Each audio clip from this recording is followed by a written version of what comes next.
खुशामदीद, एक बार फिर आपकी खिदमत में हाज़िर हैं न्यूज़ वन से बराह रास्त बरकत रमज़ान नशरियात के साथ। और अब चलते हैं उस सेगमेंट की जानिब जिसमें होते हैं हमारे साथ हकीम शाह नसीर, और हम इनसे पूछते हैं, दरियाफ्त करते हैं, सवाल करते हैं, जानना चाहते हैं कि बीमारी के आने से पहले क्या क्या एहतियात करनी चाहिए और अगर आ जाए तो इलाज क्या होगा।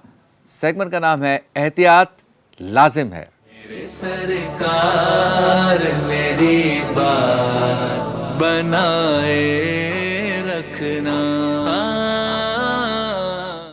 अस्सलामु अलैकुम, कैसे हैं आप? ठीक हैं?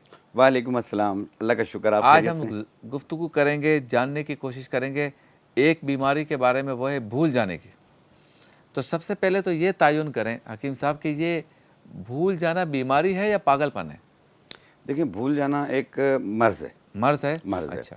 और एंजाइटी जो है उसमें साइको चीज़ें आ जाती हैं। अच्छा। लेकिन कुछ भूल जाने की शिकायत में ये भी होती है कि इंसान जो है ना अपने अंदर मगन रहता है, अपनी खुशी की चीज़ों को तरजीह देता है, अच्छा। अपने आप को मसरूफ़ रखता है, तो फिर वो भूल जाने की शिकायत आ जाती है कि वो हर चीज़ को इम्पोर्टेंट नहीं देता, तो इसलिए वो भूल जाता है। अच्छा, एक तो ऐसा होता है कि कोई बंदा भूल रहा है तो हम कहते हैं कि यार इसका दिमाग ही जो है ना वो काबू में नहीं होता, ये खुद अपने काबू में नहीं होता, इसको कोई बात करो तो वो दूसरी तरफ बात ले जाता है, ये पागल हो गया है।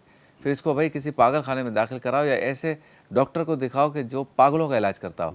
मैं ये समझना चाह रहा हूँ कि ये मुकम्मल पागलपन है या पागलपन की तरफ ले जाने वाली बीमारी है, या ये एक सेपरेट बीमारी है जिसका इलाज किया जा सकता है? ये एक सेपरेट बीमारी है जिसका एक इलाज किया जा सकता अच्छा। है।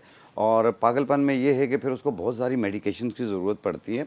पागलपन एक अलग चीज़ है, उसमें इंसान अपने आप में नहीं होता, ठीक है ना। वो गलतियां पे गलतियां कर रहा होता है, चिड़चिड़ापन हो रहा होता है, चीज़ें तोड़ देता है, चीज़ें भूल जाता है। लेकिन जो अक्सर काम से निकल रहा है वो नॉर्मल इंसान है, लेकिन क्या है कि वो अपनी पसंद की चीज़ों को ज़्यादा तरजीह देता है बजाय दूसरी चीज़ों को। जब वो दूसरी चीज़ों को कम तरजीह देगा वो जहन से निकलने लग जाती है। तीसरी चीज़ ये कि काम का बेतहाशा होना, काम बहुत ज़्यादा करना, दिमाग का ज़्यादा चलना, बातें ज़्यादा सोचना, तो उसकी वजह से भी भूलने की शिकायत शुरू हो जाती है। अच्छा। एक बाज़ बच्चे स्कूल गोइंग होते हैं, वो जब अपना होमवर्क या कोई चीज़ याद करते हैं तो वो याद नहीं होती है, तो उस पे भी उनकी मेमोरी पे असर पड़ता है। बाज़ जो मर्द और ख़वातीन बातें करते करते भूल जाते हैं, मैं क्या कह रहा था, कहते हैं मैं क्या कह रहा था। हाँ। तो वो यानी एक शॉर्ट मेमोरी होती है, एक पुरानी, यानी जो पहले की बातें हैं सब याद हैं लेकिन अभी की बातें वो भूल जाते हैं। हाँ, एक ऐसा भी है, थोड़ी देर पहले की बात भूल जाएंगे। थोड़ी देर पहले की बात भूल जाएंगे। तो जो पहले की बातें थी, बड़े बड़े क्राइसिस गुजरे हैं, अच्छे काम बुरे काम सब याद हैं, लेकिन मौजूदा बात करते हुए पूछते हैं मैं क्या कह रहा था, मुझे दोबारा रिपीट कीजिएगा। तो ये एक चीज़ होती है, ये होती है एक शॉर्ट मेमोरी। और जिन लोगों की भी मेमोरी लॉस हो रही हो, चीज़ें भूल जाते हों, चाहे वो बच्चे हों या बड़े हों, दोनों ये नुस्खा इस्तेमाल कर सकते हैं। इंशाल्लाह आपकी मेमोरी बेहतर हो जाएगी। जब सामान लेने जाते हैं तो बाज़ लोग तो पूरी लिस्ट लिख के लेके जाते हैं क्योंकि उनको भूलने की शिकायत होती है। बाज़ ऐसे होते हैं कि जी बस बता दो हम ले आएंगे, लेकिन जब जाते हैं तो 5 चीज़ें ले लेते हैं, 4 चीज़ें भूल आते हैं। तो ये भी एक आपका नुकसान है। तो अपनी मेमोरी को बेहतर करने के लिए, चाहे वो किसी भी एज के लोग हों, सब इसे इस्तेमाल कर सकते हैं, मर्द और ख़वातीन दोनों कर सकते हैं। आपने लेना है, आप लोग तिल के लड्डू खाते हैं, हाँ। ये तिल है, ठीक है, ये इसका पाउडर है, ये आप लेंगे 50 ग्राम। आप लोग धनिया खाने में डालते हैं, हाँ। गोल गोल धनिया के दाने होते हैं, ये उसके अंदर का मगज़ होता है, मगज़ धनिया, ठीक है, ये इसका पाउडर है, ये भी हमने लिया 50 ग्राम। मगज़ बिनोला, ये मेमोरी के लिए बहुत बेहतरीन होती है, ये भी हमने लिया 50 ग्राम मगज़ बिनोला। इसकी असल शक्ल कहाँ है? ये है। हाँ। ये साबुत है, और ये मगज़ धनिया है, ये तिल सफ़ेद हैं, ये तीनों साबुत हैं, ये इनके पाउडर्स हैं। आप साबुत लेके पहले इसको साफ़ कीजिए, साफ़ करने के बाद मिक्स करके एक ही मशीन में पाउडर बना लें, बारीक पाउडर बना लें, और जितना इस्तेमाल करना हो, यानी इसको ऐसे मिक्स करके भरनी में रख लें। इसकी आधी चम्मच सुबह, आधी चम्मच शाम, आधी चाय वाली चम्मच लेनी है, ठीक है, चाय वाली आधी चम्मच सुबह, आधी चाय वाली चम्मच शाम को पानी के साथ, चाय खाने से पहले ले लें या बाद में ले लें, कोई हर्ज नहीं है। आप 2-4 दिन यूज़ करेंगे, आपकी मेमोरी काफ़ी बेहतर हो जाएगी। इसे कंटिन्यू यूज़ करें, महीना 2 महीना यूज़ करके छोड़ दीजिए, परमानेंट फ़ायदा होगा आपको, मेमोरी आपकी बेहतर हो जाएगी। और अगर सर दर्द रहता हो वो भी बेहतर हो जाएगा। इसके अलावा चीज़ें भूल जाते हैं या काम भूल जाते हैं, और कोई भी यानी किसी काम के लिए फ़ोन करना हो, किसी से मिलना हो, वो भूल जाते हैं। अक्सर ऑफिस लेट पहुंच जाते हैं, हाँ, ठीक है ना, लेजीनेस होती है, और कहते हैं कि यार जब भी कोई काम पड़ता है तो मेरे साथ कोई ना कोई मसले होते रहते हैं, तो उस वक्त आप एक्टिव हो जाएंगे। अच्छा एक बात ये बताएं, जैसे हम लोग पब्लिक डीलिंग में है ना, तो कोई कहता है अस्सलाम वालेकुम, आपने पहचाना मुझे, तो अब शक्ल तो याद होती है, हालांकि बेचारे ने अपना नाम, पता, वालिद का नाम, दादा का नाम सब बताया हुआ था, लेकिन हम नाम भूल जाते हैं। तो नाम भूल जाना या कभी कभी शक्ल भी भूल जाते हैं, हाँ कहीं देखा है, तो ये बीमारी है या ये बीमारी नहीं है? नहीं, ये बीमारी नहीं है, क्योंकि ये पब्लिक डीलिंग में ये है कि आपकी बहुत सारे लोगों से मुलाकात होती है। इतने लोगों को याद रखना बहुत मुश्किल काम हो जाता है, लेकिन ये है कि कुछ अर्सा जब लोग मिलना शुरू हो जाते हैं, कुछ मुलाकातें होती हैं, तो सब याद रहने लग जाता है। और वैसे अगर नॉर्मली नॉर्मली हमारा तौर हाफजा पे ऐसा अगर हो, आप भूल जाते हैं, काम भूल जाते हैं, चीज़ें भूल जाते हैं। मैंने अक्सर लोगों को देखा है, फ़ोन करके बोलते हैं यार मेरा फ़लाँ काम कर दो, बंदा फ़ोन पे बोलता है अभी, उसके बाद फ़ोन रखा और भूल गया, फिर उसको कॉल करो, कहता कहा क्या था। ये तो बहुत आपने ना अहम बात कर दी।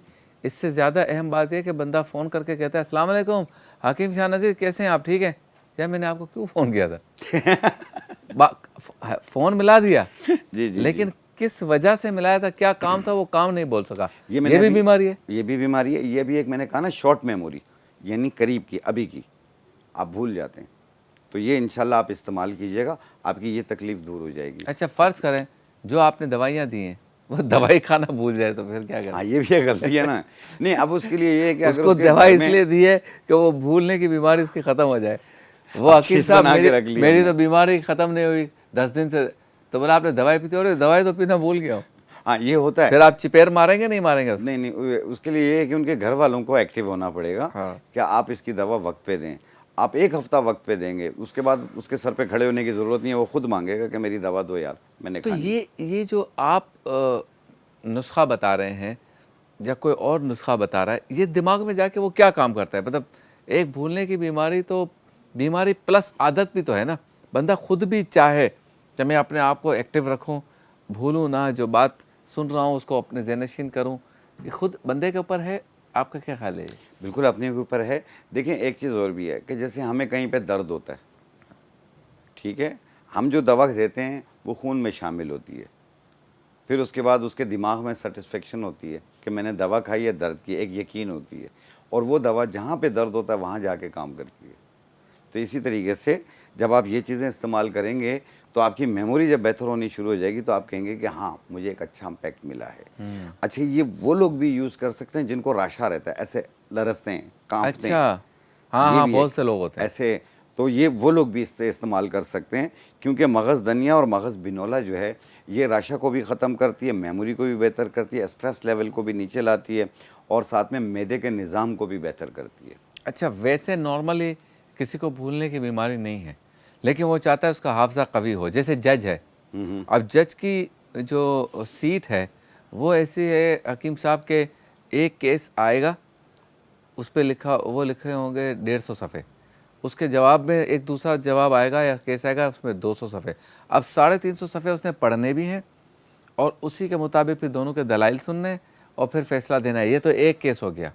आधे घंटे बाद इसी तरह का दूसरा आ रहा है, उसके आधे घंटे बाद तीसरा आ रहा है। इसी तरह डॉक्टर है, सर्जन है, या हमारा जैसे काम है लिखने पढ़ने का, याद करने का, लाइनें याद करनी है, सेगमेंट्स याद करने हैं, या सहाफ़ी हैं जैसे बहुत ज़्यादा उनका काम। तो भूलने की बीमारी नहीं है, लेकिन इस तरह के काम करने वालों के लिए कोई दवाई या कोई मशवरा या कोई एहतियात बताएंगे आप? देखें, जान है तो जहान है, अपना ख्याल रखिए, काम उतना करें कि जितना आपकी दिमाग और आपकी बॉडी बर्दाश्त कर सकती है। हम ओवर काम करते हैं, ओवर थिंकिंग करते हैं, तो वो एक चीज़ होती है जो आपको तकलीफ़ देती है, मेमोरी की तरफ चली जाती है। लेकिन इसमें यह है कि जिस तरह मैंने कहा ना कि बाज़ लोगों को रशा हो जाता है, तो और दूसरा मगज़ धनिया जो है वो दिमाग के लिए बेहतर है, आसाब के लिए भी बेहतर है, तो ये आपके पट्ठों को ताकत देगी। आप इसे बिल्कुल इस्तेमाल कर सकते हैं ताकि आपकी मेमोरी भी बेहतर हो और आपकी फ़िज़िकल हेल्थ भी बेहतर हो जाए। अच्छा, अब अहले खाना कितना अहम किरदार अदा कर सकते हैं अगर घर में किसी को भूलने की बीमारी है तो? देखिए, मैंने इसीलिए अर्ज़ किया कि जिस तरह आप कहते हैं ना कि आप भूलने की बीमारी है, वो तो दवाई खाना भी भूल जाएगा। तो इसलिए जब फैमिली जब साथ में होगी, उनकी एक किसी एक की ड्यूटी लग जाए कि यार आपने ये 1 हफ़्ते तक इनको देनी है दवा। 1 हफ़्ते के बाद तो वैसे ही मेमोरी बेहतर हो जाएगी, खुद खाने लग जाएगा वो। लेकिन एक हफ्ता मेहनत करनी होगी पेशेंट के साथ। बहुत शुक्रिया हकीम शाह नज़ीर, आप रोज़ाना आते हैं और हमें एहतियातें बताते हैं, इलाज बताते हैं। चलते हैं ब्रेक की जानिब, ब्रेक के बाद होती है आपसे दोबारा मुलाकात।